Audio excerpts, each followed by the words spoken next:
probably what I'm thinking about doing, because I've been kind of trying to figure out what Wednesday nights were going to look like at this point, since we just finished up Matthew. And, we're going through the missionary journeys, and along those journeys, out of those journeys came several letters from the Apostle Paul.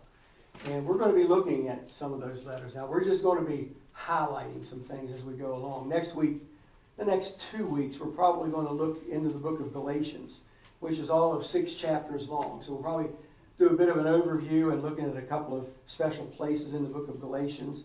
And we'll kind of guide you from that point along.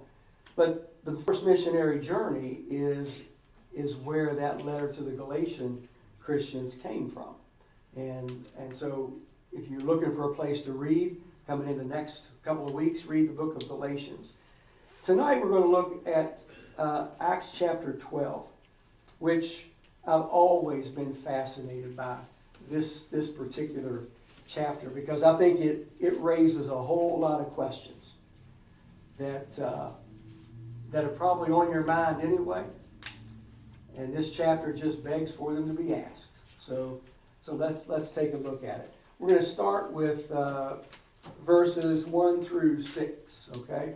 Verses 1 through 6. It was about this time that King Herod, that's Herod Agrippa I, arrested some who belonged to the church, intending to persecute them. He had James, the brother of John, put to death with the sword. But when he saw that this pleased the Jews, he proceeded to seize Peter also. This happened during the feast of unleavened bread. After arresting Peter, he put him in prison, handing him over to be guarded by 4 squads of 4 soldiers each. Herod intended to bring him out for public trial after the Passover. So Peter was kept in prison, but the church was earnestly praying to God for him. The night before Herod was to bring him to trial, Peter was sleeping between 2 soldiers, bound with 2 chains, and sentries stood guard at the entrance. Now, for many of you who are familiar with this passage, I don't want you to jump ahead, because you know what's going to happen. Which really is where some of the questions are raised that are on folks' minds. But I want you to enter into, you are now a member of that Jerusalem church. And I want you to allow yourself to begin to soak in what you see happening around you. Okay?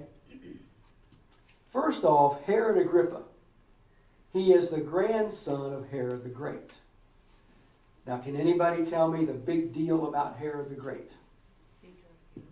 I'm sorry? Is it the one that wanted Jesus killed? Yes, when he was a baby.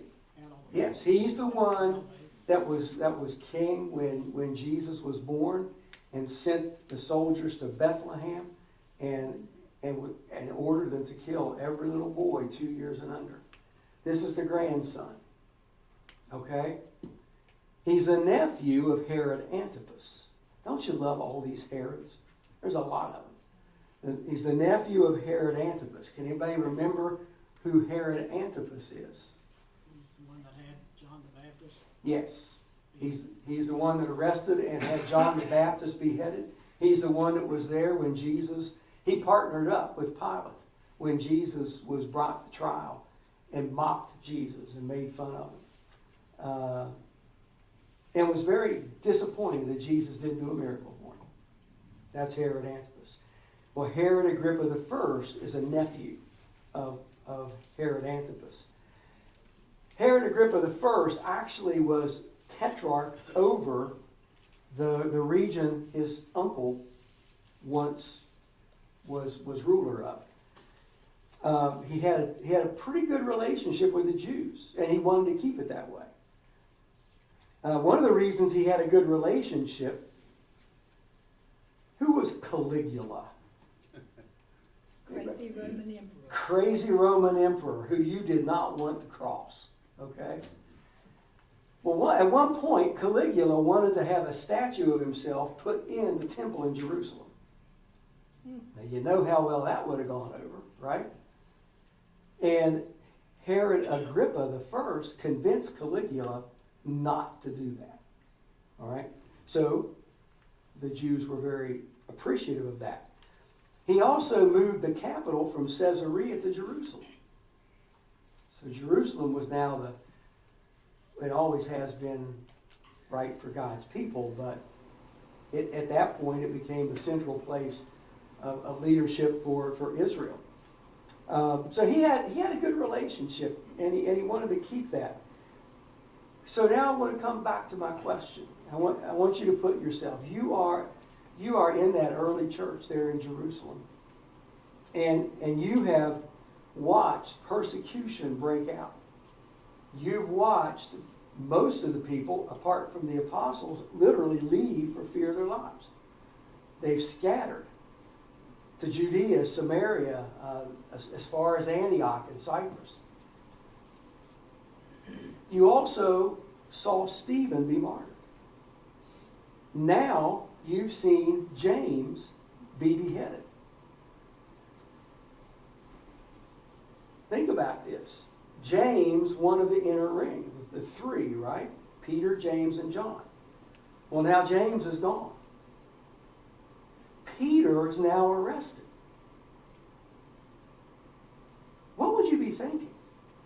What would be going through your mind as you're watching literally an all-out assault on the church? Any comment? I'd be thinking of hide. You might be thinking of fleeing, right? Getting out of Dodge. All right? What else might you be thinking? Would you be... Outwardly, we probably wouldn't be professing our Christian beliefs that night. How strongly would we be coming out with our faith at that point in Jerusalem with Herod Agrippa the first arresting and beheading and I mean, it's not looking good for Peter, right? I mean, since he put James to death and he saw please the religious leaders.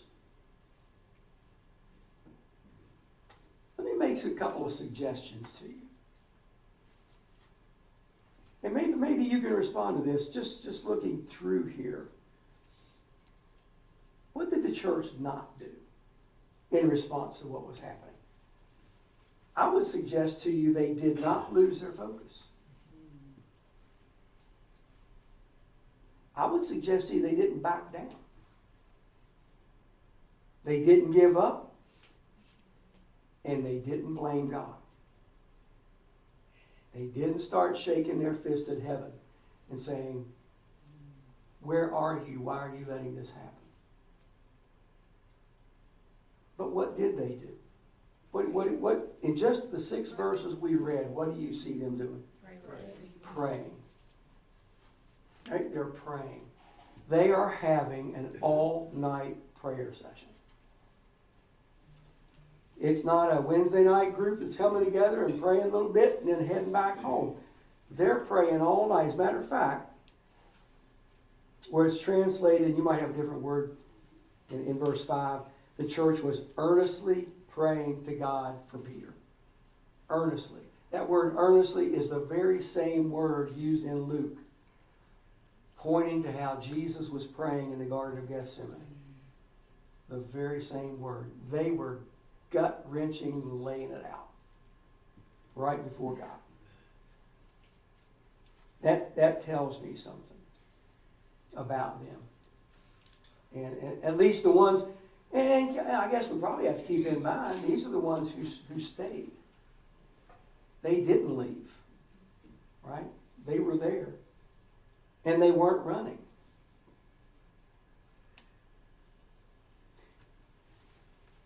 Any thought about that?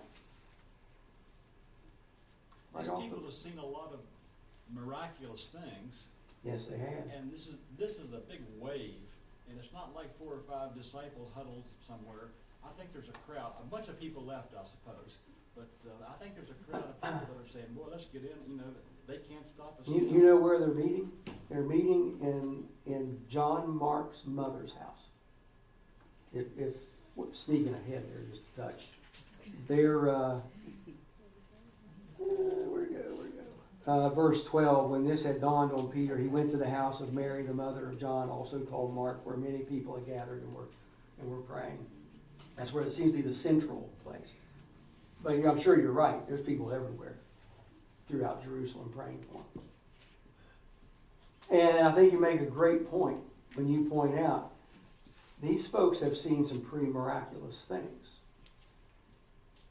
What have they seen, if you think about the book of Acts up to this point, what have they seen happen up to this point? Didn't Peter heal somebody that couldn't walk? Peter, yes. As a matter of fact, he got arrested because of it. Peter healed someone. Absolutely. He also, Peter and John were arrested in Acts chapter 4. In Acts chapter 5, all the apostles were arrested. And they were all miraculously released. If you read Acts 5, that was a miracle that happened.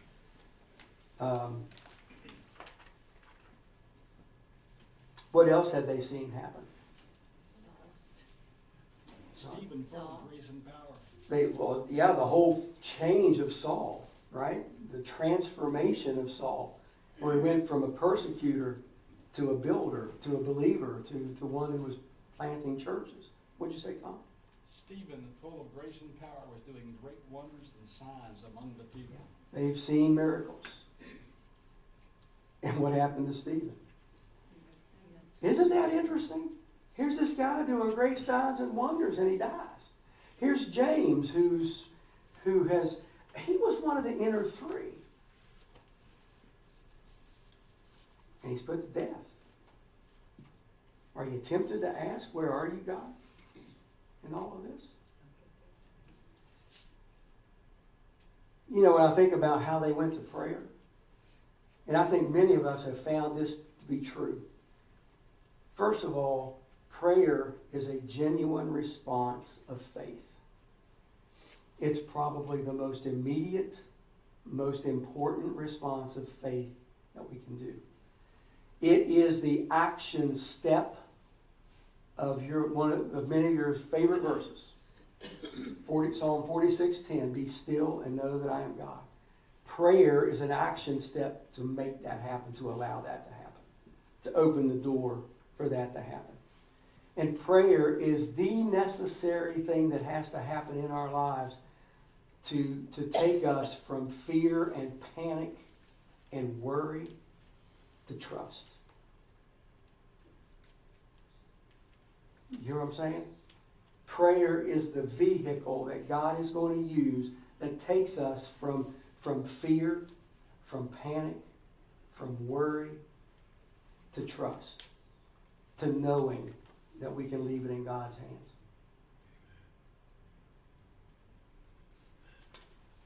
You know what Pastor Jeff asked me to pray for after we prayed? He said, I don't know if this is going to get better. So pray for grace for me, that I can embrace whatever comes.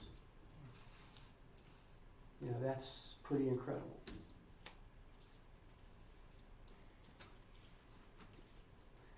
William Ayers once made the comment, prayer isn't a trick to change the mind of God. Prayer isn't a trick to change the mind of God, but it's a way to adjust ourselves to the mind of God. I really like that. It's a way for us to step into His thinking, His mind, His will. Comments? Thoughts? That's a huge step. It is a huge step. Not putting it down, but I mean, that's years. Well, I tell you what, Steve, and many of you have experienced this in your life. When your back is up against the wall and you're facing something in your life that you know you cannot do a thing about and you can't handle it on your own, many of you have found, and I've found, that prayer is the one thing that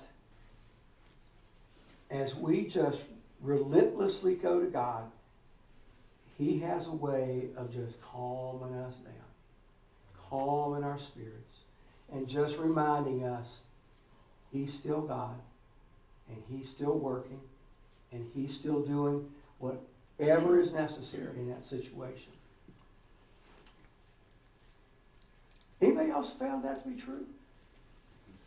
I mean, when your back's up against the wall. Cole, you said it kind of today, didn't you? Maybe a little different words.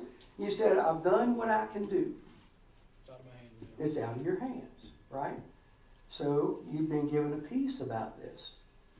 That doesn't mean we aren't going to keep on asking, right? We want that passport to come in. It's that prayer enables us to reach that place where we can just let go of it. Now, does that mean we permanently let go of it? That'd be nice. But don't we often sometimes take it back? And then we have to do it again. And do it again. And God is so patient. He's saying here, have no anxiety about anything, right? But in everything with prayer and petition, make your request to God. And the peace of God, which transcends all understanding, will guard your heart and your mind in Christ Jesus.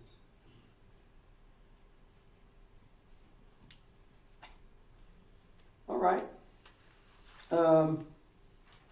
Let's go ahead, since most of you know where this is going to go anyway. So, by the way, did you notice what Peter was doing while everybody else was praying earnestly and sweating it for him? He's sleeping. Chained to 2 guards, 2 sentries out there in front of him. I mean, seriously, think about it. Put yourself in Peter's place. What just happened to James? What's he think is going to happen to him? He has been miraculously released from prison once. Do you think he dares think, it'll happen again? Or do you think he is just at peace with whatever? I tend to think he's at peace with whatever.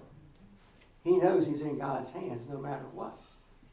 So there he is sleeping, and suddenly, verse 7, an angel of the Lord appeared, and a light shone in the cell. He struck Peter on the side. I find that kind of interesting. He struck Peter on the side and woke him up. Quick, get up, he said. And the chains fell off Peter's wrists.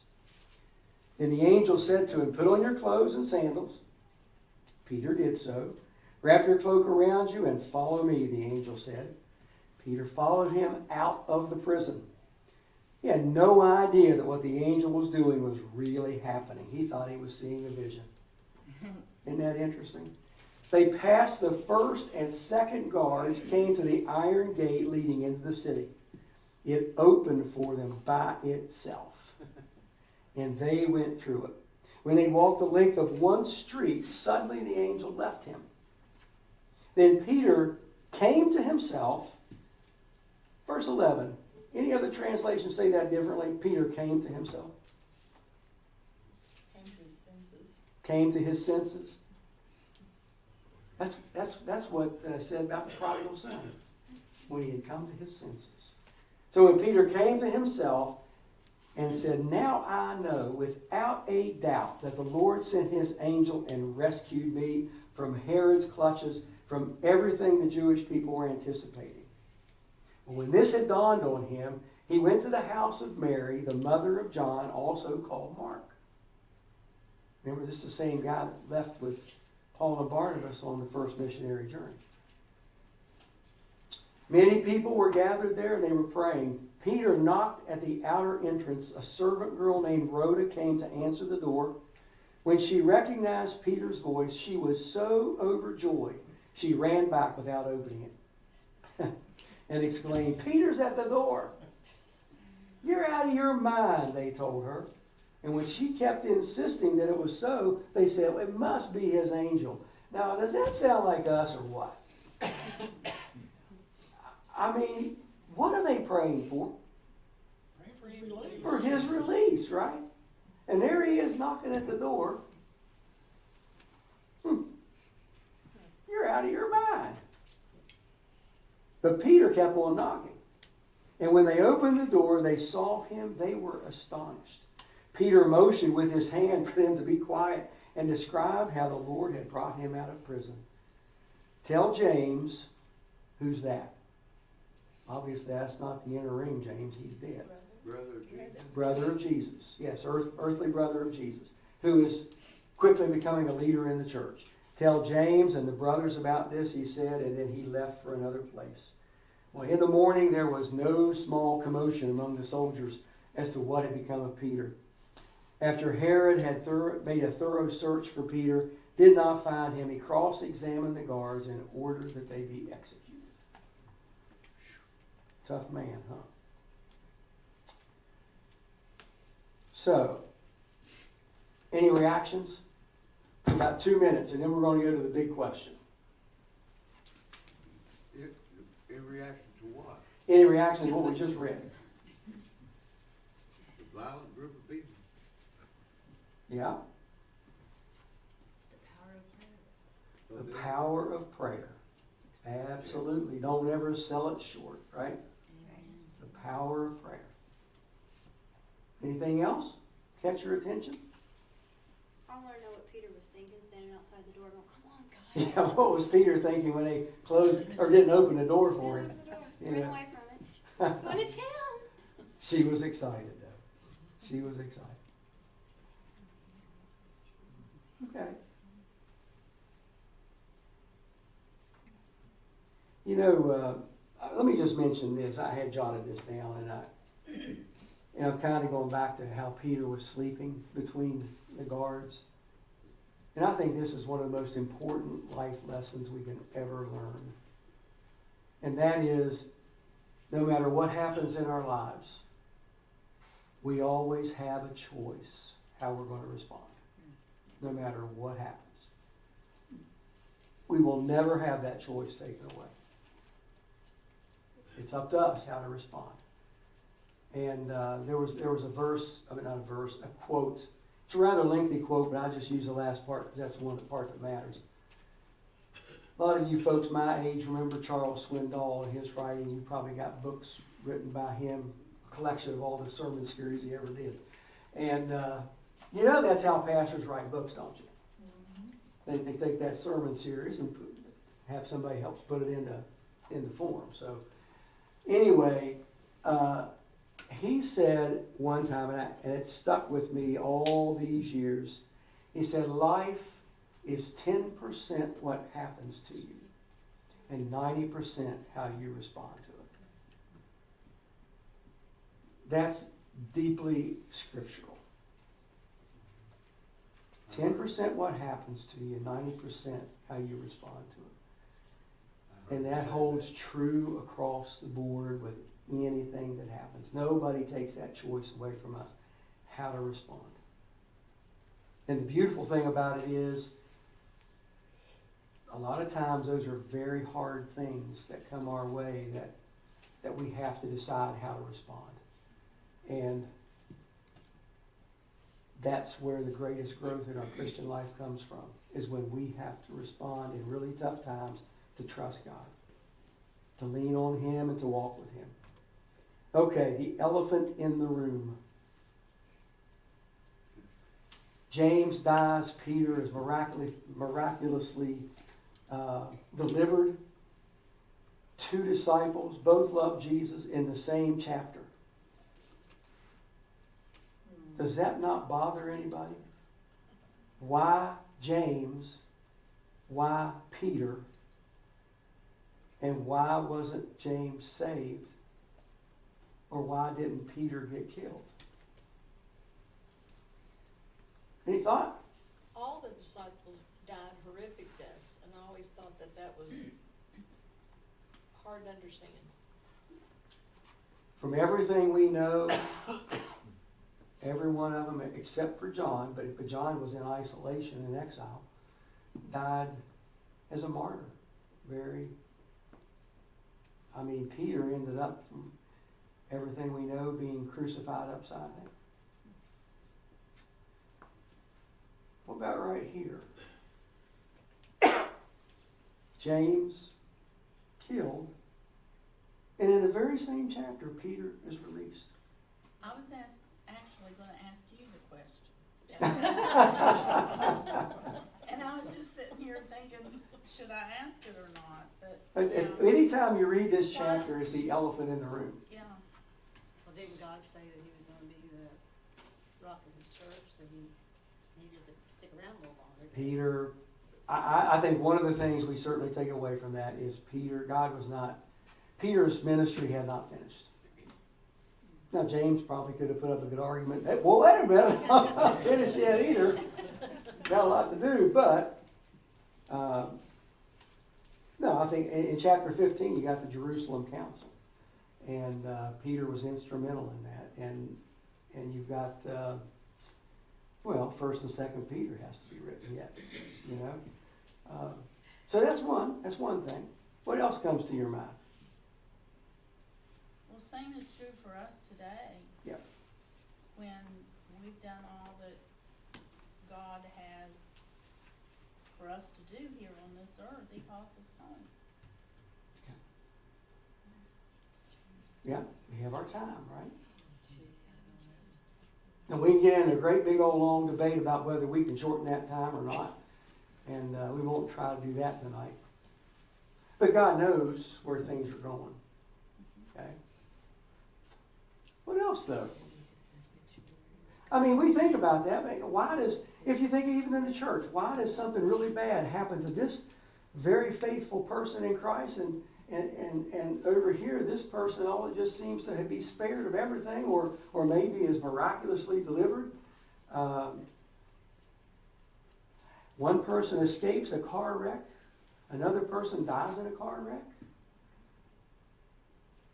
One person dies of an overdose, another person is spared of an overdose. I think those questions we're never gonna have the answers to. What about earnest prayer? Go ahead, go a little further with that. What are you thinking about that? I'm thinking those people were serious about seeing God do something. And you think maybe the death of James really brought it home to them? I think that's a great observation. Very good observation. Joel, I have this question. I'm going to be bold and ask it. Okay. I'll be just as bold and say, I don't know. Where it says in chapter 5, they were earnestly praying to God for him. And then where is the other one where they said that then he gets and it said people had gathered and were praying. Were they praying for his life to be spared? Or were they praying for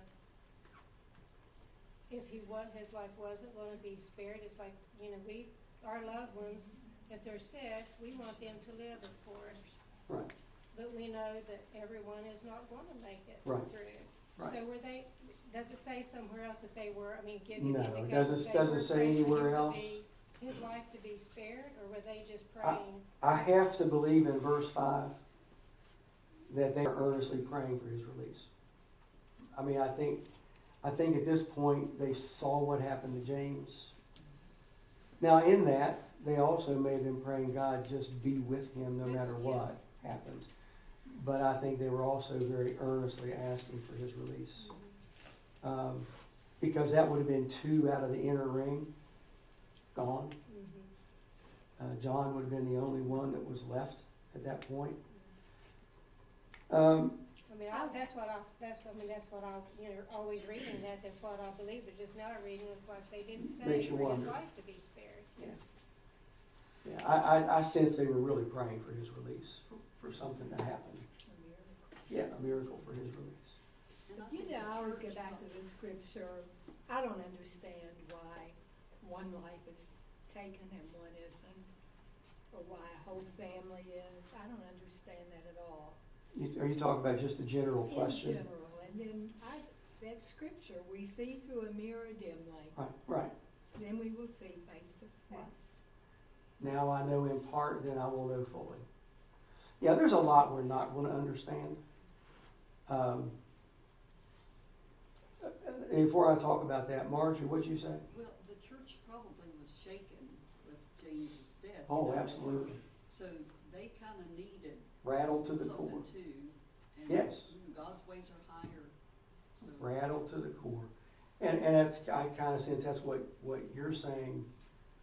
because of what they just saw and found out. Now Peter's arrested. They are, what else are they going to do? They are all out in prayer. I guess I kind of look at it this way. Did God love James any less than he loved Peter? Oh, absolutely not. Right? Absolutely not. And James was clearly special to Jesus. He called him to be an apostle. He brought him into the inner ring. He let him experience things that only 2 other disciples got to experience. He was clearly special to him. And I would also suggest to you that God was with James every single moment. That he was with him in prison. He was with him every moment up to the point when he was beheaded. And then he was with him even then. And he brought him right into his presence. I would suggest to you that not for 1 second was God not with him. He was with him every step of the way.